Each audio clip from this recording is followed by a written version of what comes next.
Good day everyone and welcome to Exile News, the weekly show that brings you all the important news and information on Path of Exile. And first up this week has been another video from the panels at ExileCon, and yes, there are still more panels, and this time it's about the evolution of the Path of Exile's renderer. So basically everything gets rendered, there are algorithms behind it, and for example water or even Delve. Delve is based basically on the global illumination modification that was added exactly with Delve, and that actually made it possible to be done, because otherwise it would have looked like complete shit. And in this talk we get Alex, which is GGG's senior graphic programmer, and you can really tell he's passionate about these kind of things. He's not scared about saying that many of the things he creates as his own hobbies just end up being rejected, but still he makes experience from it, and then he's able to deliver some fantastic things. So even for PoE2, there's a lot of rendering about PoE2, how he implemented things. It doesn't go really specific, but it doesn't stay way too general as well. So I think it's a pretty good talk overall. Definitely you can tell he likes what he does, and he definitely, I think he actually belongs at GGG. And overall it's a very nice video to watch, so if you got the time, it's about 54 minutes long, as most panels are, with a bit of Q&A at the end, but most of it's actually Alex talking. Also we got a talk about how and when and what happened when GGG designed the unique items for Deliriums, which are basically all jewels except the 4 late game, or even not even late game, but the 4 Delirium uniques, which even though they look really well together, they don't synergize together, because GGG is actually against a set of items, because that takes completely away from builds.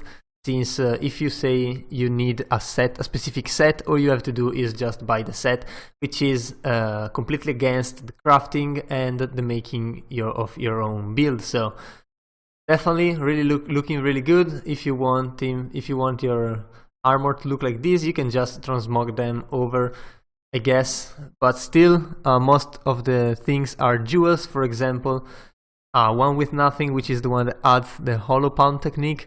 It was one that was definitely tested. They also created an unencumbered state, which wasn't present before, and now it is, and they probably could use this state again in the future, and I'm expecting them to definitely do so.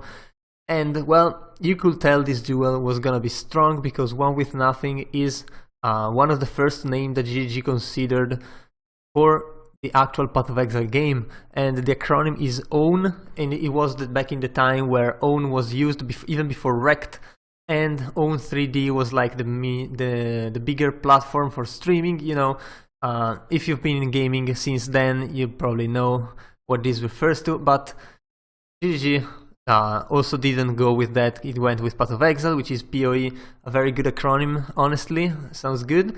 And well, the fact they used their name with this definitely meant that this jewel actually meant something for them, so it's something that's not going to disappear really quickly. But anyway, you can check all of this out if you're more interested into how the uniques were created and why they were created as such. But we also got a lot of images from the working homes of the developers, since GGG is basically all working from home due to the lockdown in New Zealand. They had this nice idea of having their developers post a picture of their home setup, and well, you can see from the bar here how long this one goes down. It just lags even going down. There's a lot of stuff. There's also Beck's desks. There's a lot of interesting desks. It's funny because Chris Wilson, instead of posting his desk, just posted a treadmill. I really wonder if he's actually doing some gym work, or maybe it was just trolling.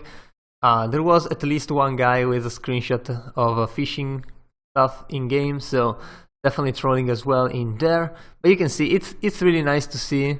Just compare it to your home. I mean, just give it a look. It's fun stuff. And also we got some Delirium Statistics, where first up you can see how many orbs were used. I'm gonna be honest here, I haven't used any orb yet, so yeah, it's obvious that there are way more fine Delirium orb than the skittering ones, but other than that, I don't really know about it. Still, you can see how many maps were opened with just one orb, so people testing Delirious stuff, it's almost 2.5 millions, and 5 orbs instead is just 300,000, which is just not that many.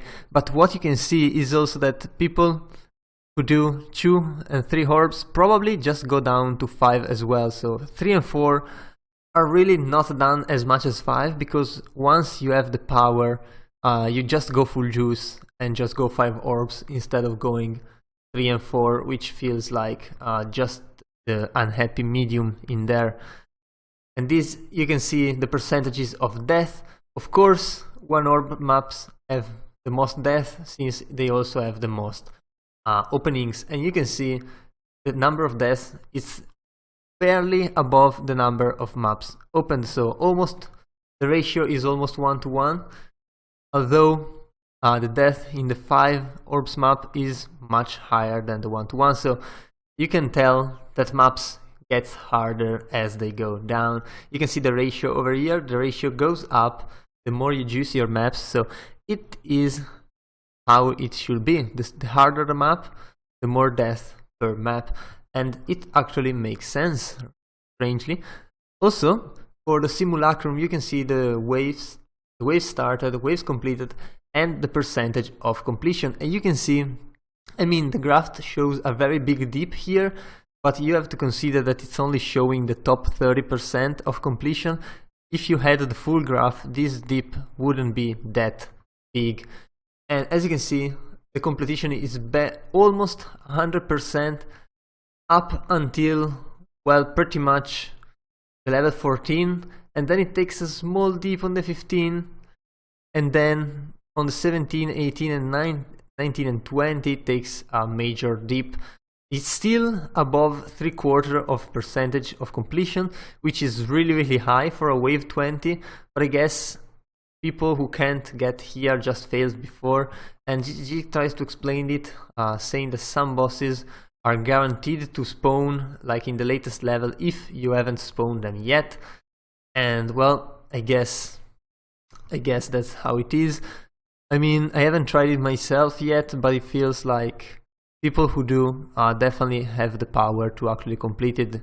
This percentage of completion is really much higher than I actually expected. Also, we get the graph for the challenges completion in the latest league, of course, the Delirium League, and you can see around 17.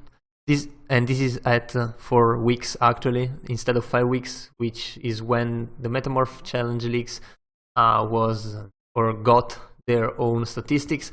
But still, you can see that not even 20% completed the 12 challenges, which is actually over here. Not even 2% completed 24 challenges, and like barely 0.3% got to 36. And to GG, this means that these challenges are actually a little bit harder. Some people say that they are more gated behind RNG. I personally also feel that the challenge rewards are very weak. Like the horns are nice, but the cloak is mediocre and the wings are mediocre as well. They definitely don't really push you to go all the way. You can tell really well the difference between this kind of freemium microtransactions and the paid microtransactions that GGG does. The difference is night and day, and people can feel that too. Also, the fact that doing every time the same thing over and over time just bores people, even if they're trying new builds. And the challenges definitely got harder, but mostly they feel like they gotten to the point where they just take a lot of time, where you have to play a lot. And to be honest, not many people do play that hard. Yeah, of course people do, but not as much as before. There's always a lot of games on the market, and well, this is not the only one definitely, but still the point is that Used to be like this was a good curve over here, but this part at the beginning just feels weird right now. You can tell that the 12th challenge is not even above the first one, which means that people kind of stop at 7, 8, 9, 10 instead of going for the 12 and then stopping there. As you can see, as people mostly go for the 24 and then they stop because there's a big dip afterwards. Also the same for 36, which appears over here, but there's nothing afterwards. So yeah, I don't know about challenges. I still think they waste too much of the player time for microtransactions that are not as good as they could be.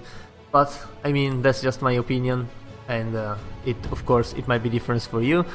But anyway, I guess that was all for this week, so if you enjoyed the video, leave a like and a comment down below. Also, if you want to remain updated every week, be sure to subscribe to my channel. So that was all, I've been your host Zorzo, and I'll see you guys the next time.